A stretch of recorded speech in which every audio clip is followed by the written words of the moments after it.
Bueno, tengo el gusto de recibir aquí en El Espejo a Eduardo Yáñez, que es analista... Eugenio, disculpe. Eduardo es el actor, ¿no? Sí. Miren que enredo, ¿no? Analista, especialista en temas militares. Discúlpeme. Un placer estar aquí. ¿Cómo no? Eugenio, estaba mirando 9 misiles en partes y repuestos, 2 aviones de combate MiG-21, 2 sistemas de misiles antiaéreos, 15 motores de aviones MiG-21, 240 toneladas de armamento bélico. Tenemos ahí la información. No es cualquier cosa, ¿no es una...? No, no es cualquier cosa. Y hay una cosa interesante, son niveles diferentes. Los 2 sistemas de control de misiles son, si queremos, el aspecto más sofisticado. Realmente son obsoletos. Misiles de ese tipo fueron los que tumbaron en el año 1960 el avión U-2 que pilotaba sobre la Unión Soviética, Francis Gary Powers. Es el único norteamericano que murió en... No murió. Lo capturaron los soviéticos y lo cambiaron posteriormente por Rudolf Abel, el espía más importante de los soviéticos que capturaron aquí, que fue el que pasó la información de la bomba de hidrógeno a la Unión Soviética. Lo canjearon en Berlín. Que existe toda esa leyenda de que si fue Fidel el que apretó el... No, adelante. Estoy hablando no el de Cuba, el avión que tumbaron sobre la Unión Soviética. Ah, no estamos hablando del avión... el U-2 que tumbaron ahí. sobre la Unión Soviética en el año 60. ¿Y el que tumbaron en Cuba? Fue en el 62 durante la crisis. ¿Pero fue con ese mismo tipo de armamento? El mismo tipo de armamento. El mismo tipo de Lo armamento. que pasa es que estos misiles son de carácter, o sea, estos sistemas de control son analógicos.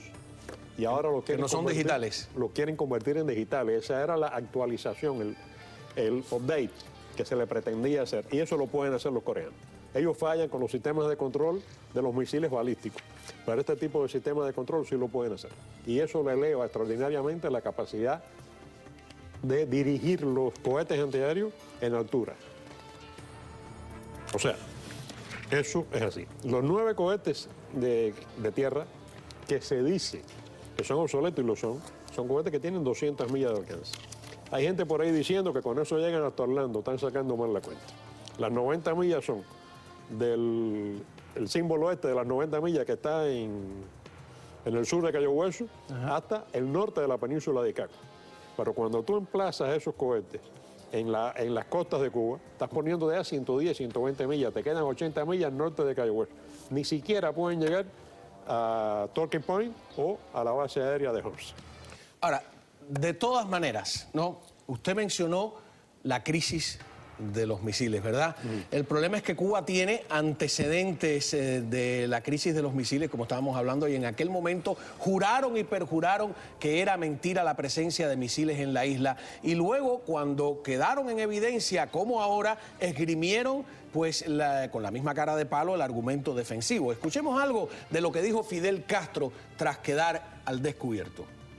Se podía apreciar inmediatamente la importancia estratégica que tenía la presencia de esos proyectiles aquí, en Cuba.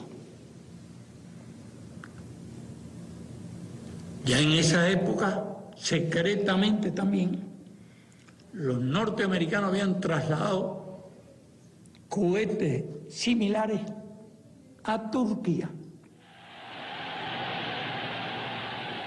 Yo pensé, si nosotros esperamos que los soviéticos luchen por nosotros y corran riesgos por nosotros e incluso vayan a una guerra por nosotros, sería inmoral y sería cobarde de nuestra parte negarnos a aceptar la presencia de aquellos proyectiles aquí. Bueno, evidentemente es un comentario de Fidel Castro mucho después, ya reposando, pero de todas maneras el argumento de que Estados Unidos había trasladado cohetes secretamente a Turquía... Eran cohetes Júpiter que todo el mundo sabía que estaban en Turquía. No había nada secreto en eso. Eso es un invento para... Esta entrevista fue en el año 80 y tanto, 20 años después, 25 años después, para justificar aquello. De haber la irresponsabilidad de haber colocado los cohetes nucleares en Cuba. Estamos hablando de 42 misiles nucleares. Más todas las fuerzas coheteriles, como estos antiaéreos que ahora están capturados en Panamá, y los tierra-tierra y todo aquello, para proteger todo el sistema de armamentos nucleares. hubiera provocado la guerra tranquilamente porque los americanos estaban dispuestos a bombardear toda esa instalación. O sea que estamos tratando de hacer un poco de historia, mucha, bastante conocida, de la experiencia del gobierno cubano en el trasiego de armas, porque son 40 cohetes que, con la colaboración soviética, por supuesto, o fundamentalmente con el papel soviético, trasladan de manera subrepticia y secreta a Cuba, ¿no? Y, perdóneme, y los americanos se dan cuenta en septiembre del 62. O sea, prácticamente un mes antes, un poquito más, cuando ya están los cohetes. Entonces, el apuro norteamericano es que no saben exactamente hasta dónde ya están operacionales o no para disparar. Todo eso se hizo y los americanos no se enteraron. Ahora, usted hablaba de la capacidad o no de llegar a territorio norteamericano. En aquella época Cuba negaba que tuvieran esa capacidad, decía que era un asunto defensivo, ¿no?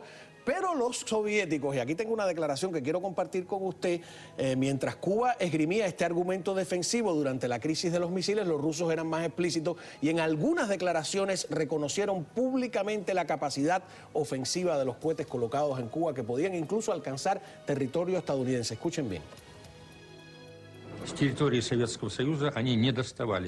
Había muchas probabilidades de que los misiles no pudieran alcanzar el territorio de Estados Unidos si se lanzaban desde la Unión Soviética.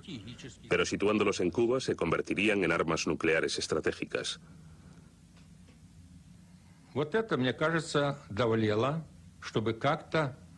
En la práctica, esto significaba que tendríamos una oportunidad de reducir las diferencias entre las dos fuerzas. Los rusos, los soviéticos, ¿no? De nuevo recordando. Hay un detalle importante que quiero decir. Hay unas sanciones del año 2006 del Consejo de Seguridad de las Naciones Unidas que prohíbe, lo tengo aquí tácitamente, importar y exportar cualquier tipo de armamento a Corea del Norte o desde y para Corea del Norte. O sea que lo que ha ocurrido en el canal de Panamá hoy, que está ocurriendo ahora mismo, llevan 5 días registrando el barco, que tiene 150 metros de eslora, es una violación de las regulaciones del Consejo Nacional de Seguridad, del Consejo Nacional, no, del Consejo de Seguridad de las Naciones Unidas. Lo único que se puede importar a Corea del Norte son pistolas y revólveres para cuestiones de orden interior y todo eso. Todo lo demás está prohibido. La disposición no dice que se puede llevar para reparar y después devolverlo. O sea, no se puede llevar armamento de ese tipo hacia Corea. Y al llevarlo hay una violación absoluta, flagrante, de esa disposición. Sí, porque repetimos que estamos intentando aquí un poco poner en contexto este hecho de que incluso colegas, analistas de todo tipo, han salido a respaldar esta teoría de minimizar lo que sucedió allá. No es que querramos aprovecharnos ni nada por el estilo, ni ponernos a gusanear a cualquier oportunidad, sino de ver un hecho concreto. Si se puede un momentico. ¿Cómo no? Hay otros puntos que no hemos tocado. Hay 15 motores de aviones MiG para reparar y 2 aviones MiG-21 desarmados. Bueno, para reparar, dicen ellos. Bueno, dicen ellos, lo que dicen ellos. No, pero digo lo siguiente, la Fuerza Aérea Cubana en este momento ya no existe como institución. Las unidades de defensa antiaérea y aviones están repartidas en los 3 ejércitos, Oriente, Centro y Occidente. La jefatura de famosa de Ciudad Libertad 19 y 84, en este momento está dedicada a otra actividad, ya no existe la jefatura de la Fuerza Aérea.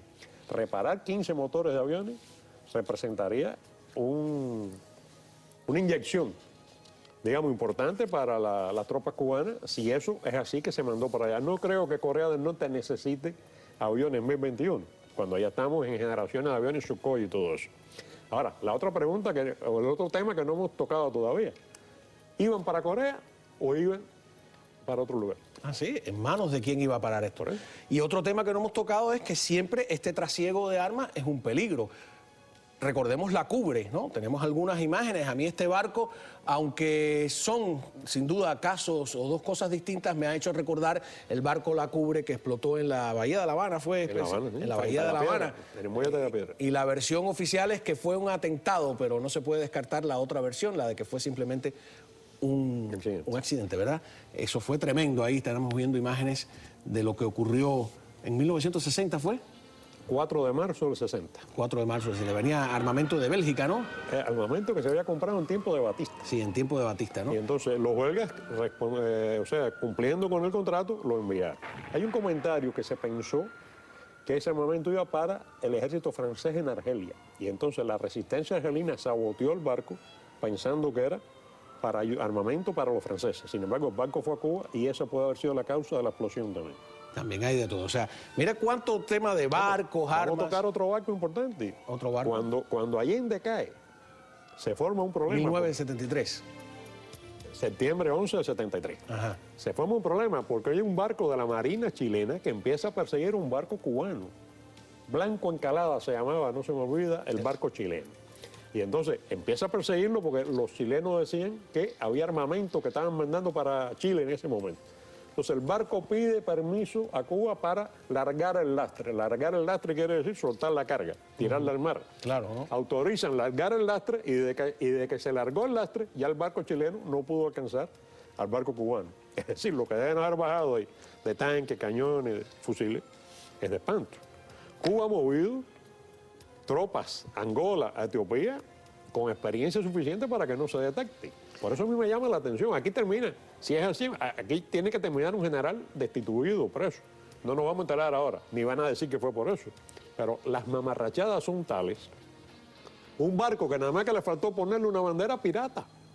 Porque lo han tenido 40 días en el puerto de La Habana con los satélites norteamericanos pasándole por arriba continuamente y desconectándole El GPS. el localizador. Entonces, ¿a quién se le ocurre eso? Además, un barco que tiene un historial suficiente para meterlo preso aunque no pase más nada, porque tenía que ver con droga, tenía que ver con tráfico de armas.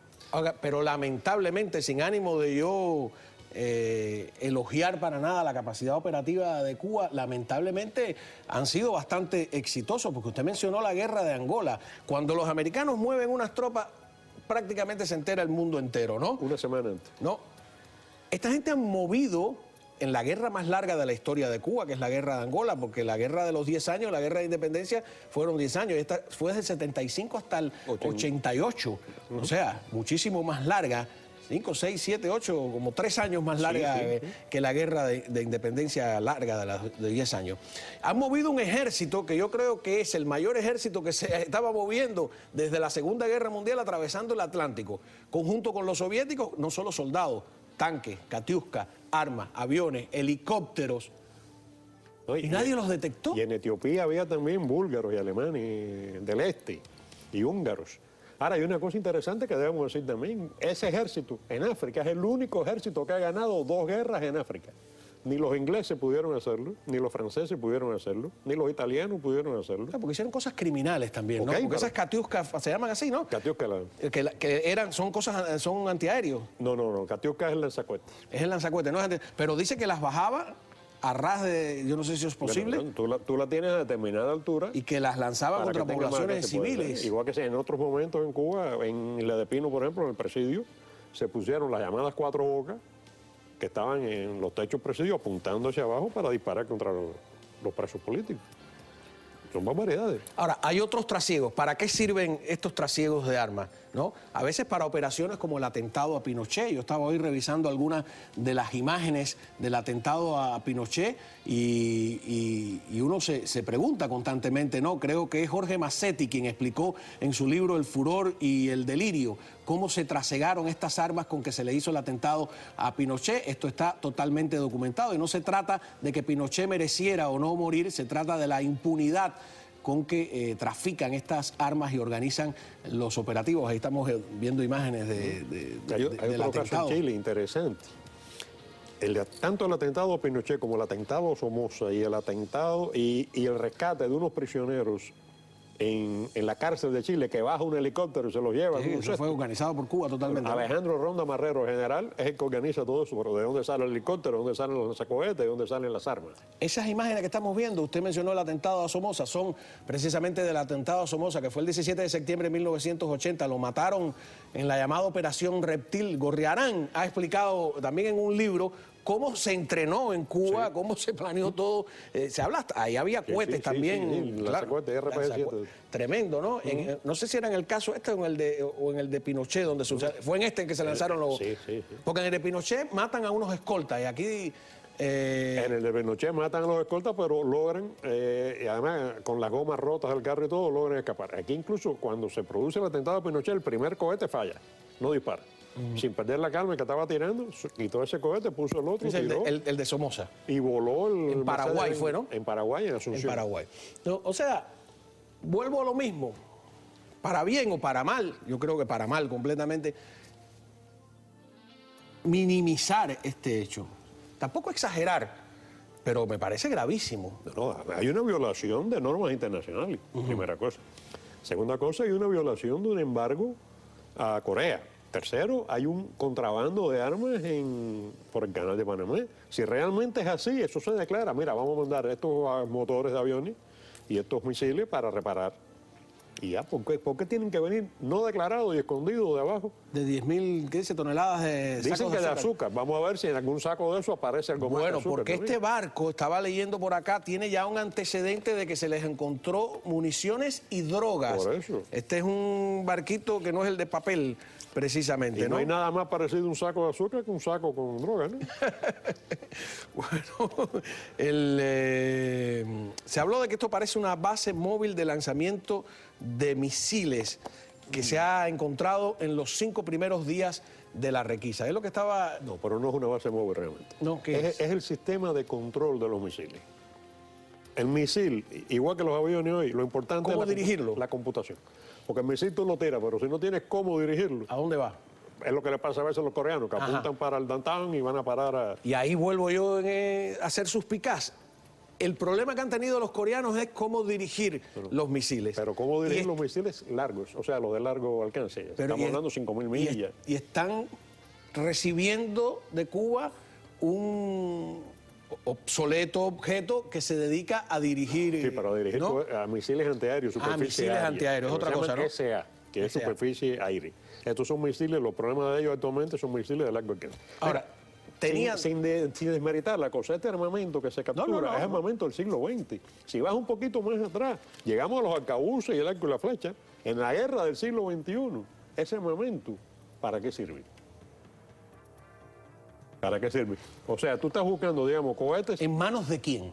Bueno, si vas a una guerra con Haití o Santo Domingo, te pueden ser muy útiles. Pero si tú pretendes combatir contra Estados Unidos, Inglaterra, Francia, Alemania, A lo mejor tienen Rusia. otra pretensión. Eso está más No, no. difícil. Estamos hablando de qué, de Hezbollah, estamos hablando de ¿por qué no?